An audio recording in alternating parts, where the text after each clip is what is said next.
이제 물리성 관리 하겠습니다. 예, 물리성 관리는 토양은 지구의 피부라고 했죠. 지구의 피부입니다. 지구의 피부 관리는 사람 어떻게 하나요? 부드럽고 촉촉하게 관리를 해야 됩니다. 이거는 옛날에는 여자분들한테 여쭤보고서 이렇게 대답을 받고는 했는데 요즘은 남자도 마찬가지예요. 건조하면 안 돼요. 나이 들수록 이제 피부가 좀 건조해지고 하는데 그럴수록 촉촉하게 관리를 하셔야 되고요. 피부가 거칠거칠한 것보다 딱딱한 것보다는 부드러운 게 좋겠죠. 그래서 토양도 지구의 피부이기 때문에 부드럽고 촉촉하게 관리를 해 주셔야 됩니다. 어떻게 부드러워지느냐? 얼음하고 아이스크림은 둘 다 얼린 거예요. 근데 이쪽은 딱딱하고 이쪽은 부드러워요. 왜 부드러울까요? 질문. 왜 부드러울까요? 예? 부드럽게 깨졌으니까 함량도 아니고 물질이 다른 것도 우유를 이제 적극적이 되시네요. 이제부터는 손 들고서 이제 말씀하시도록 해야 되겠어요. 요거까지는 그냥 넘어가고 다음 질문부터는 손 먼저 드시는 분한테 답변권 드릴게요. 공기가 들어있어서 그래요. 얼음 그 내부 안에 공기가 들어있어서 부드럽습니다. 즉 토양은 덩어리로 보면은 입자가 있고 빈 공간이 있기 때문에 아까 학생분이 말씀하신 것처럼 그 사이사이 공간이 있기 때문에 부드러울 수가 있는 겁니다. 토양은. 그래서 반대로 얘기하면 뭐예요? 공간이 없으면 토양이 아닙니다. 식물을 기를 수 있는 물질이 못 돼요. 공간이 있어야 돼요. 그 사이사이에 빈 공간이 있어야 되고요. 이렇게 이제 뭐 하나로 가정을 해서 이 같은 비커 안에 이렇게 내가 그 돌멩이들을 꽉꽉 담아 놨어요. 아시는 분 아시지? 뻥튀기한 난석이에요.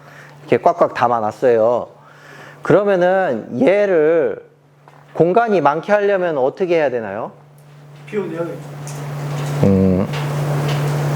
손 드신 건가요? 손 들고. 예, 먼저 말씀하시니까 어떻게 하신다고요?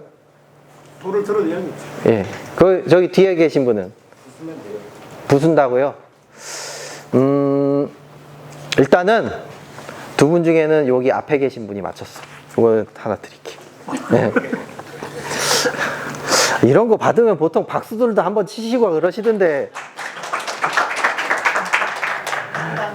저희 절반 맞추셨어요. 하나는 드러내면 되고요. 하나는 통을 늘리면 되지. 통을 늘리면은 공간이 커지잖아요.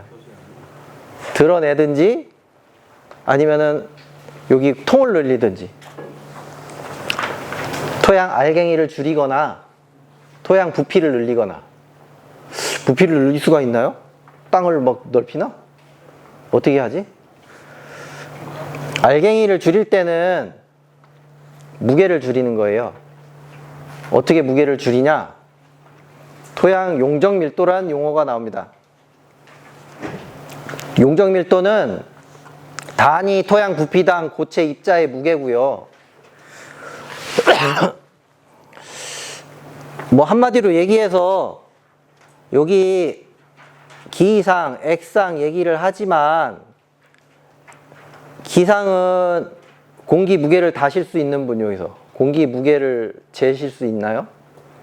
공기는 그냥 없다고 보고요. 액상은 잴 수 있죠. 근데 부피랑 무게가 똑같죠. 부피랑 무게가 똑같죠. 1리터는 1kg. 근데 우리 입자는 무게가 달라요.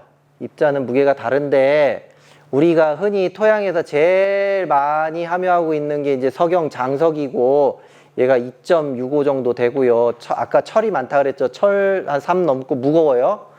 칼슘도 무겁고 유기물은 좀 가벼워요. 물에 거의 근접해요. 1.2, 1.5 정도의 무게를 가지고 있는데 물 대비했을 때 이제 물은 기준 물질이니까 보통 대부분 이제 석영장석으로 이루어졌기 때문에 얘 무게를 이제 요거의 무게로 쳐요. 그리고 일부 아까 5% 정도 있다 그랬잖아요. 유기물 무게가 있고 해서 얘네들을 얼추 쳤을 때 2.6 정도를 우리는 보통 계산할 때 씁니다. 그러니까 덩어리 무게는 2.6이다. 토양 덩어리 무게는 2.6이다. 그러면은 그 덩어리 무게가 2.6이면은 걔를 딱 반 잘라서 50%가 덩어리고 50%가 그 빈 공간이다 하면은 무게가 50%니까 절반 딱 나눠서 1.3. 그래서 1.3이 나온 거예요.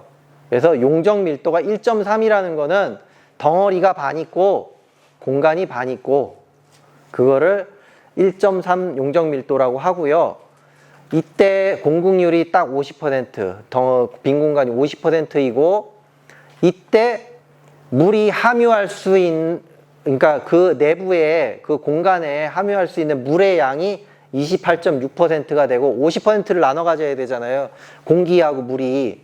그리고 기상이 21.4%, 공기가 21.4%를 나눠 가져서 사실 여러분들 이 50에 25, 25는 약간 좀 잘못됐어요. 원래는 최상의 단계는 50에 28, 21 정도가 맞는데 여러분들한테 설명하기 쉬우라고 5대 2.5, 그러니까 50%, 25%, 25% 이렇게 책에 보통 나와요. 특히 과수 책에는 그렇게 나와. 근데 이제 토양학 책에는 이제 좀 이제 더 디테일하게 이제 자세하게 나오니까 요 수치를 쓰고요. 아까 말씀드렸다시피 채소는 0.9 정도 해야 돼요. 많이 더 덜어내야 돼. 공간이 많아야 돼. 그래서 매번 경운도 하죠. 이제 하는 방법은 좀 이따 나오겠지만 공급률이 65.4 정도는 돼야 돼. 공간이 많아야 돼. 그래서 그거를 요 정도 반반씩 나눠 갖는 정도가 채소가 적합하고요. 1.7 정도 돼서 여기가 이제 공간이 너무 적어지어서 물하고 공기가 차지할 수 있는 공간이 적어지면은 아까 과일이 달리는 거, 과수가 됐던 과채류, 토마토나 뭐 이런 거가 됐던지 간에 10% 미만으로 떨어지면 뿌리가 안 좋죠. 1.7 정도가 거의 한계치. 그러면은 그러니까 용적 밀도가 1.7 정도가 되는 것이 거의 이제 작물 재배하는데 한계치고 이 이상 되면은 작물 생육에 매우 어려움을 겪을 수 있다. 이제 이런 거는 이제 앞에 서두에 말씀드렸으니까 다 배수가 오래 걸리고 뿌리에 공기가 어렵고 당연히 어렵죠. 요 앞에 비율을 보시면은 위로 갈수록 점점 공기 비율이 줄어들잖아요. 물 비율은 그렇게 막 팍팍 줄어들지 않아요. 공기가 줄어드는 거예요. 공기가 안에 그 토양 안에 공기가 줄어드는 거예요. 그리고 이용하는 부피는 어떻게 늘리냐? 아까 이제 그거는 이제 일단은 그러니까 한번 이렇게 젖혀두고 뿌리 뻗는 깊이를 늘리는 거예요. 그러니까 우리가 그 통을 확장시키는 게 위로 확장시키는 게 아니고 밑으로 확장을 시키는 거야. 뿌리가 이용할 수 있는 범위를 확장을 시키면 그게 통 크기를 늘리는 거예요.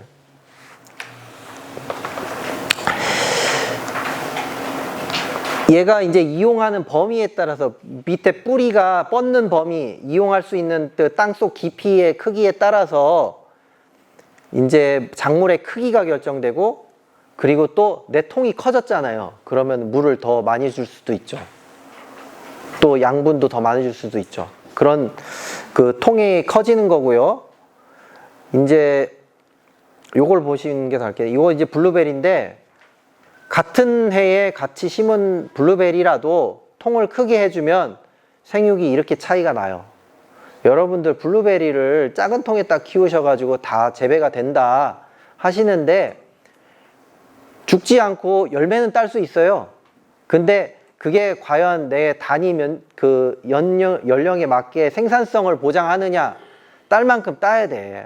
얘가 수령이 7년차, 8년, 10년차가 되면은 그만큼 수확을 할 수가 있어야 되는데 얘가 나무가 커지고 해서 수량이 나와야 되는데 뿌리가 작으면 그만큼 수량을 낼 수가 없어요.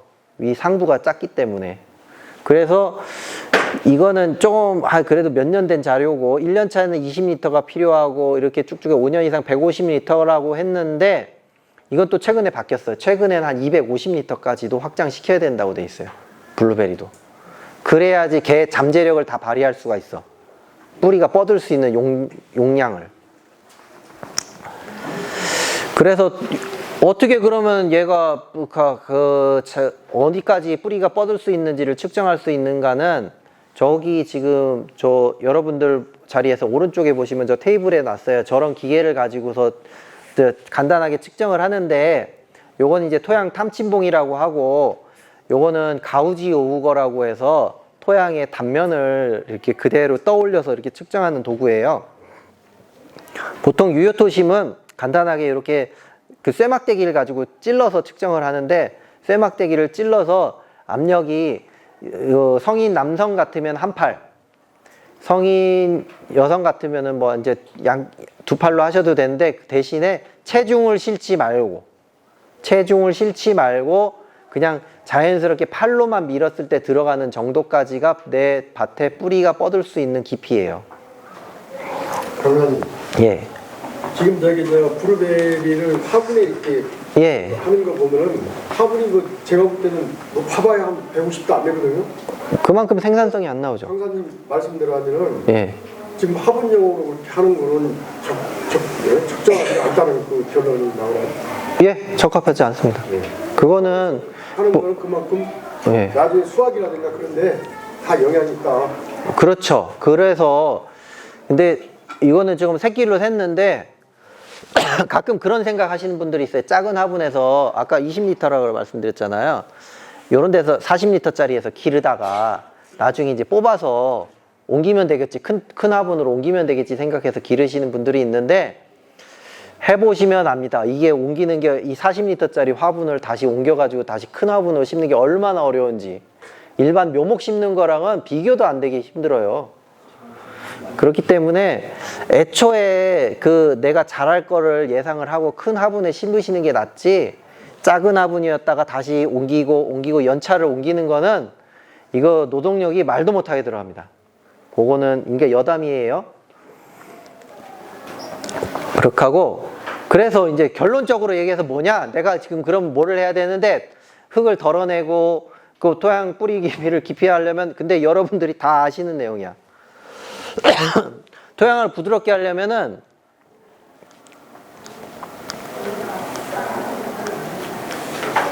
겨운밖에 없어요. 지금 현재 상태에 있는 거는 겨운밖에 없어요. 밭을 갈아주는 것밖에 없어. 그리고 이미 내가 나무를 심었다고 하면 목초 같은 걸 심어가지고 조금 그 목초의 뿌리를 이용하는 수밖에 없어요. 그리고 뿌리에 산소를 공급할 수 있는 뭔가 관을 만들어 줘야 돼요. 목초는 어떤 이해가 있나요? 아, 이제 나올 겁니다. 이제 겨운부터 살펴보면은 처음에 이제 하는 거죠. 이제 채소 같으면은 계속 매번 하지만 이제 겨운을 많이 하면은 이제 아까 말씀드렸다시피 그 유기물 같은 것들이 그러니까 잎단 구조를 형성했던 유기물 같은 것들이 다 분해돼서 없어지기 때문에 잎단 구조는 파괴돼요. 대신에 한번 읽어주기 때문에 물리성 그러니까 아까 말한 용적 밀도는 확실히 팍 줄어요. 그래서 항시 겨운을 하는 거고요. 식재 전에만 가승하기 때문에 과수는 딱 한 번의 기회밖에 없습니다. 겨운 그 이후에 겨운할 재주를 가지고 계신 분이 있나요? 이제 이제 미국 같은데 보면은 진짜 우리나라 뭐 백마령 뭐 이런 게 아니로 진짜 거대한 걸 가지고 안에를 토공을 뚫어서 이렇게 끄집어내 올려가지고 이렇게 하는 데도 있긴 있더라고요. 이건 동영상만 봤어요, 저도. 근데 우리나라에 그런 기계 없고요. 일단은 과수는 한 번밖에 못하고 채소는 매번 하는 거고 잘못하면 오히려 토양이 단단해져요. 이거 경운했다고 해가지고 다 그냥 물리성 개선되는 거 아닙니다. 그리고 작물별로 원하는 깊이가 있어요. 그 깊이까지 해주셔야 돼. 그런데 여기까지는 가능한데 요거 75cm 이상까지부터는 일반 기계가 없어요. 이거는 굴삭기의 영역이야. 그래서 60cm 이전까지는 그래도 로터리를 쳐주는 기계가 있어요.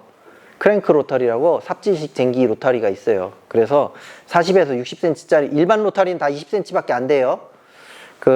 그런 게 있으니까 그렇게 해주시고, 뭐 여기 지금 나오기는 이렇게 나왔지만 과수도 한 60cm 정도까지만이라도 경운을 처음 시작할 때 할 수 있으면은 거기까지는 권장을 드리고, 요렇게 생긴 로터리에 로터리가 이제 삽이 여러 개 달렸어. 이게 이제 파가면서 이렇게 하는 건데 얘가 한 40에서 60cm까지는 커버를 한다고 합니다. 그리고 경운할 때에 그때 타이밍이 중요해. 이게 시설 재배하시는 분들은 사실은 그 타이밍을 내가 맞출 수 있거든요. 내가 관수를 적당히 하고 배수를 시킨 다음에 경운을 하시면 되는데 노지작물 같은 경우는 내가 물 주는 게 아니잖아요. 그러다 보니까 노지작물 같은 경우는 그 타이밍을 잘 맞추셔야 돼. 여기에 뭐 이상한 말로 소성 1개 이하 수축 1개 이상으로 실시하라고 했지만 이게 무슨 말이냐면은 그냥 땅을 집어 봤을 때 물기는 있는 것 같아. 물기는 있는 것 같은데 얘가 이렇게 막 차륵 그렇게 만지듯이 모양을 이렇게 만들 수는 없을 정도. 얘는 잡아봤을 때 물기는 있지만 차륵 모양 같이 막 이렇게 뭐 길게 봉도 만들었다가 이렇게 혓바닥 모양도 만들었다가 막 이런 식으로 만들지는 못하는 정도. 그 정도 상태 습기에서 해야지 이 경운한 것들이 유지가 돼요. 그렇지 않고 좀 더 주의하실 게 좀 더 과습했을 때 경운을 하시면 오늘은 비 왔으니까 못하니까 바로 내일 해야지. 내일 못합니다. 오히려 더 안 좋아져요. 물리성 더 딱딱해지고 더 안 좋아져요. 그러니까 그 습도를 잘 맞춰서 그 시기에 맞춰서 내 작업 여건을 맞추는 게 아니고 내 토양 여건의 상태를 맞춰서 경운을 하셔야 돼요. 그리고 경운을 하실 때는 이 같이 유기물을 그 전면으로 좀 쫙 깔아서 유기물 원이 될 수 있는 거 뭐든 좋아요. 파세목도 좋고 피트모스도 좋고 어쨌든 뭐 유기물이라는 것도 이제 아마 나중에 보면은 네가 한 파트로 아마 강의가 들어갈 거예요. 근데 유기물도 하자 그러면 한 서너 시간씩 계속 해야 되는 그 강의 내용인데 유기물 원을 깔아놓고서 이런 로타리를 쳐주시면은 그 아까 말씀드린 대로 장기적으로는 입단 구조를 형성하게 될 것이고 단기적으로는 걔네들이 연골 같은 역할을 해요. 서로 그 토양이 서로 붙지 않도록 그런 부드러운 뼈 역할을 하기 때문에 유기물도 같이 좀 깔아 주실 수 있을 만큼은 깔아 주시는 게 좋다. 그렇다고 무한정 깔지는 못해요. 그리고 사람이 유기물을 구한다고 해도 뭐 우리 밭에 전면에 깐다고 하면은 뭐 5cm 깔 만큼 양도 구하기 아마 어려우실 거예요. 유기물 양이 엄청 들어갑니다. 우리가 경작하는 면적이 워낙 넓기 때문에. 질문이 있습니다. 그 아까 경운할 때 예. 사실 60cm 정도를 또 하는 것도 굉장히 그게 그러니까 기계가 있어야 돼요. 이 기계가. 제 생각에는 예. 미라 고랑을 예. 좀 높여가지고 그것도 좋은 방법입니다. 그거는 블루베리에서는 그 방법을 많이 씁니다. 블루베리는 차라리 이제 두둑을 올려서 두둑 높이를 매우 높이고 요즘은 거의 안 하시지만 제가 학교 다닐 때는 토경을 많이 했거든요. 딸기를. 요즘은 토경을 거의 안 하시지만 양액 재배로 많이 하시지만은 제가 배울 때는 선배들 농장 같은 데 가보면은 그 흙을 요만큼 허리춤까지 올려요. 딸기 재배할 때. 그 두둑을 제 허리춤까지 올려가지고 그렇게 해야지 재배가 잘 돼요. 그러니까 뭐 밑으로 못 들어가면 위로 올려야죠 뭐. 그렇게 하는, 근데 아마 그 기계가 지금은 뭐 거의 안 써서 저희 농기계 거기서는 못 본 것 같은데 아무튼 그렇게 두둑을 올려서 하는 방법도 있긴 있습니다. 두둑을 올려서 하셔도 되고요. 아까 말씀드린 목초는 지금 제일 뭐 권장하는 거는 호밀이 제일 많고 제가 보통 그냥 쉽게 말씀드릴 때는 그러니까 시간이 많이 시간이 조금 여유가 있으신 분들은 그 아까 유기물 넣기도 힘들고 또 경운하기도 힘드니까 그 경작하기 전에 목초를 기르라고 하는데 여름에는 수단글라스 기르고 이제 가을에는 호밀 길러서 계속 그 안으로 갈아엎고 하면은 이제 잎단 형성도 되고요. 그리고 뿌리에 의해서 표토, 심토 공극이 연결이 됩니다. 얘가 호밀이 1m까지 자란다고, 뿌리가 1m까지도 자랄 수 있다고 돼 있는데, 제가 아주 안 좋은 저희 그 농업기술센터 토양에서 길러보니까 그래도 40-50cm까지는 크더라고요. 그 진짜 안 좋은 땅이거든요. 이런 데서 무슨 농사를 짓나 싶을 정도로, 뭐 어떻게 보면은 그 어디서 이렇게 쓰레기 같은 흙을 갖다가 쌓아놓은 데 같은 땅이 있어요. 저희 거기에 그 혹시나 해가지고 한번 심어봤더니 역시나 1m까지는 못 자랐는데 뿌리가 한 40-50cm까지는 뻗어요. 그러면 어떻게 돼요? 뿌리가 뻗으면 걔가 공간을 만들어줘요. 통로를 만들어줘요. 뿌리가 내려가는 통로. 그리고 걔 뿌리가 이제 우리가 베낼 거 아니에요. 베내면 썩어서 걔가 유기물 저 안쪽까지 공급해주죠. 우리는 겉에만 뿌려주잖아. 우리 퇴비 같은 거 겉에만 뿌려주잖아요. 근데 뿌리가 안쪽으로 파고들면은 뿌리가 안쪽에까지 유기물을 공급해 줄 수 있다. 그래서 저 아까 이런 크랭크 로타리를 못 구하시는 분들 같은 경우는 뭐 이것도 대신에 얘는 뭐가 들어가요? 시간이 들어가. 1년, 한 사이클만 돌려도 1년 사이클이 들어가죠. 그러니까 시간이 들어가요. 얘는 돈이 들어가고 얘는 시간이 들어가요. 그렇고요. 채소라고 안 하는 거 아니에요. 여기 지금 요거는 오이밭인데 오이밭 했다고 호미를 잔뜩 심어가지고 얘네들 서로 그 양분 경합하는 거 아니야 하는데도 오히려 잘 돼. 여기서 땅을 파보면은 다 이렇게 잎단 구조 다 형성돼 있고, 얘도 제가 이제 한 2020년도에 이제 한번 얘는 관리가 편하거든요. 석고 안에 센서가 들어가 있어가지고 일단 물 관리 안 해도 되죠. 일단 물 관리 안 해도 되고, 얘도 장력 수치로 나타낼 수가 있어요. 왜냐하면은 이 안에 석고가 있고 그 안에 센서가 있는데 그 안으로 물이 스며들어 가지고 평형을 이루거든요. 바깥에 토양이랑. 그래서 얘 쓰면 좋겠다고 생각했는데 얘는 보니까 측정 시간이 오래 걸려. 그래서 지금 뭐 바로바로 물을 못 줘요. 얘가 한번 측정을 하고 나면은 그 다음날 가야지 이제 물이 물 상태가 측정이 돼가지고, 그러니까 바로바로 측정이 안 돼. 그래서 얘도 쓰기가 좀 어렵고, 이런 거 TDR 센서나 FDR 센서 같은 거는 여러분들 이제 일반적으로 토양에서는 잘 안 쓰고요. 배지, 그러니까 뭐 딸기나 뭐 이런 거 하실 때는 요거 배지 재배를 하기 때문에 걔는 표준란이 나와 있어서 쓰는데, 얘는 또 퍼센트가 안 맞아요. 물의 퍼센트가 안 맞아서 얘도 못 쓰고. 다만 얘를 이제 토양에서 쓰시려고 하면은 얘를 보정을 하시면 돼요. 보정을 하시면 되는데 그 보정하는데 또 업체에다가 이제 맡겨가지고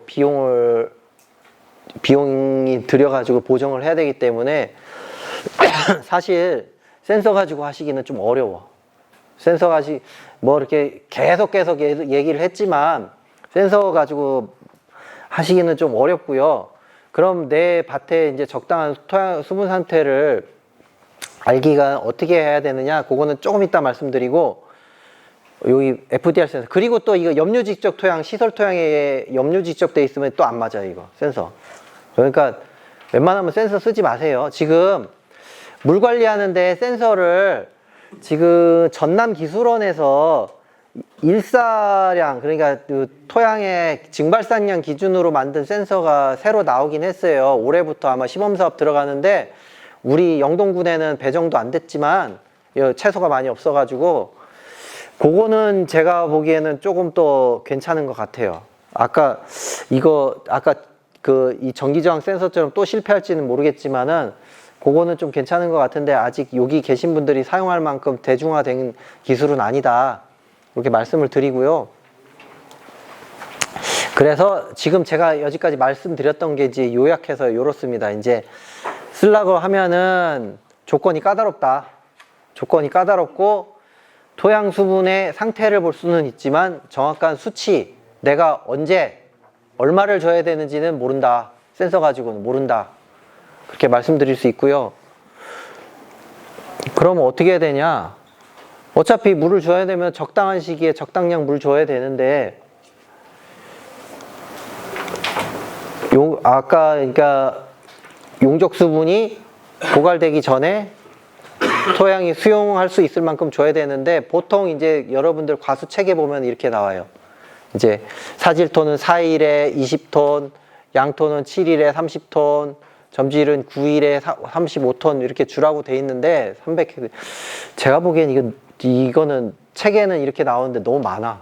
제가 보기에는 여러분들이 이용하는 토양이, 얘가 만약에 여러분들이 책에 나오는 대로 토양 밑으로 뿌리 깊이로 뭐 사과 같으면 1.2m까지 뿌리가 뻗고, 포도 같으면 60cm 밑에까지 뿌리가 이렇게 쫙쫙 뻗어가지고 직근으로 이렇게 뻗어가지고 내가 이용하고 있는 유효토심이 그렇게 넓고 깊다고 하면은 이 정도 양 줘도 되지만, 저는 제가 보기에는 요거는 책에 나오는 거 요거 한 반량만 주셔도 충분한 것 같고요.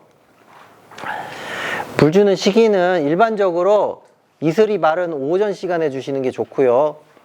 그리고 주기는 4일에서 10일인데, 이슬이 마른 오전에 주라는 얘기는 광합성 증발산량이 시작되기 전에 주라는 얘기고, 주기가 4일에서 10일이라는 거는 모래땅은 4일, 4에서 5일, 점질땅은 10에서 15일인데, 계속 나오네. 그리고 또 활짝기에는 이런 식으로 기준들이 있어요. 요거는 책에 나오니까 그냥 읽어보세요.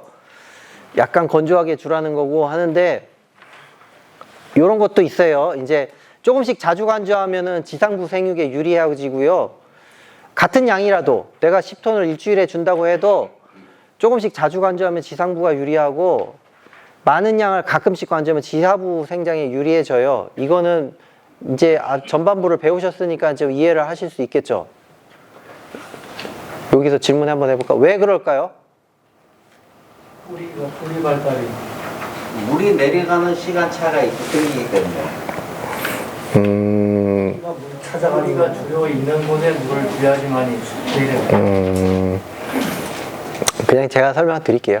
이거는 이렇게 주면은요, 양분 흡수를 잘해요. 지상부, 그래서 양분 흡수가 잘 되면은 위에 지상부가 커져. 근데 요렇게 밑에 이렇게 하면은 공기 유통이 잘 돼. 이런 뿌리 생육이 커져요. 그러니까 지상부를 기르는 거는 비료고요, 여러분들. 지하부를 기르는 거는 비료가 아니고 공기예요. 그거를 구분을 좀 해주세요. 그러니까 많은 양을 간수하는 게 예. 땅한테는 좋겠네요.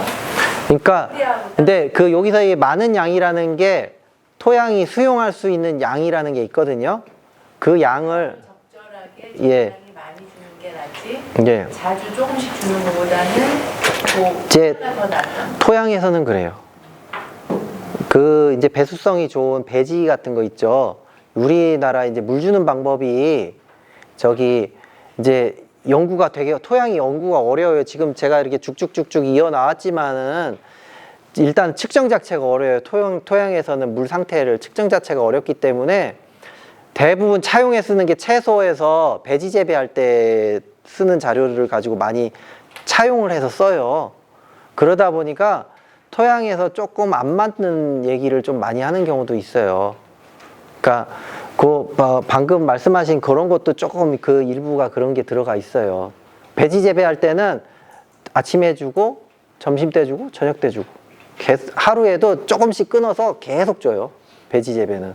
걔는 일단 토양이 아니지만은 이제 배지 물리성 자체가 그렇게 돼 있기 때문에 그렇게 줄 수 있는 거고, 토양에서는 그런 식으로 주면은 오히려 이제 공기 유통이라든지 그런 문제도 있기 때문에 썩 그렇게 권장하는 방법은 아닙니다. 그리고 이런 것도 제가 좀 설명을 드리면 좋겠는데 조금 넘어가고, 그래서 요런 거는 이제 활용이 아니라 한번 나중에 실제 이제 강사분들 오셔가지고 뭐 할 때 저게 무슨 말이구나 알아볼 때 그냥 한번 책으로 한번 찾아보세요. 기준 증발산량은 내 땅에서 300평이면 300평에서 하늘로 날아가는 물의 양이에요. 그거는 그런데 그냥 증발하는 게 아니고 안에 이제 그 내가 기르는 식물이 있을 거 아니에요. 식물에 의해서 식물이 빨대 역할을 해서 하늘로 날려보내는 물의 양. 그래서 기준을 제일 기준으로 삼는 게 잔디고 잔디 대비 몇 퍼센트 정도 물을 그러니까 공기 중으로 날려보내느냐, 그게 바로 작물 개수예요. 기준 증발산량은 잔디의 증발량이고 작물 개수는 내가 심는 작물. 그러니까 뭐 사과 같으면 0.85 정도 되고 뭐 복숭아 같은 경우는 걔도 한 0.8 정도 돼요. 그러니까 잔디보다는 땅에 있는 물을 밖으로 뽑아내는 양이 좀 일반적으로 과수는 더 적어요. 그러니까 그런 말 하는구나, 그 정도만 알아두시고요. 뭐 자꾸 이렇게 설명을 드리긴 하는데 사실은 이렇게 설명을 드리면서도 그러니까 설계를 아까 말한 대로 이렇게 진짜 제대로 이제 디테일하게 하려면은 이런 식으로 다 계산을 해서 해야 되는데, 이거는 일반 농가 수준에서 할 수준은 제가 보기엔 아니라고 보거든요. 왜냐면 이건 컨설턴트가 있든지 아니면 대기업에서 진짜 계획을 짜가지고 그 뭐 용수도 이렇게 공급할 계획을 세워가지고 할 때 계산할 때는 이런 식으로 하긴 하지만 예? 네, 그 한 가지 물어보는 게 있는데요. 그 조금 씨하고 가끔 많은 양을 예. 그냥 한 그루의 나무로 생각을 해갖고 그 가끔씩이랑 아니 조금씩이라는 양은 뭐 물 조리개로 20리터 해야 돼요. 그러니까 그거를 지금 말씀드리려고. 이제 지금 이렇게 여러 가지를 말씀을 드리고 있지만 핵심은 맨 마지막에 한 번 나와요. 그러니까 지금까지는 모르면 모르는 대로, 알면 아는 대로 그냥 지나가 주시고요. 그리고 경사가 있어도 위에 우리가 주는 물이 다 옆으로 흐르죠. 그 경사 기준이 아까 15% 경사에서 뭐 거의 40에서 50%가량은 밑으로, 땅 밑으로 안 들어가고 옆으로 흐른다. 그렇게 판단하시고요.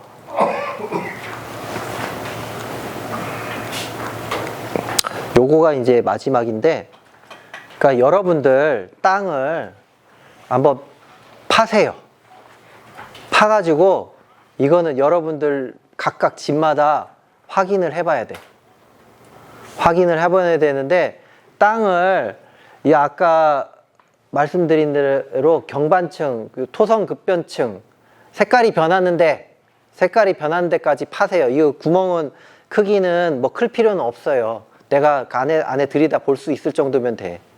그래서 여러분들 관수장치 뭐 수동이 돼도 좋고 자동이 돼도 좋고 한번 물을 주세요. 물을 줬을 때 저기 토성급변층에서 수평배수가 된다고 했잖아요. 내가 1시간을 틀었더니 거기 수평배수 되는 데서 물이 나온다.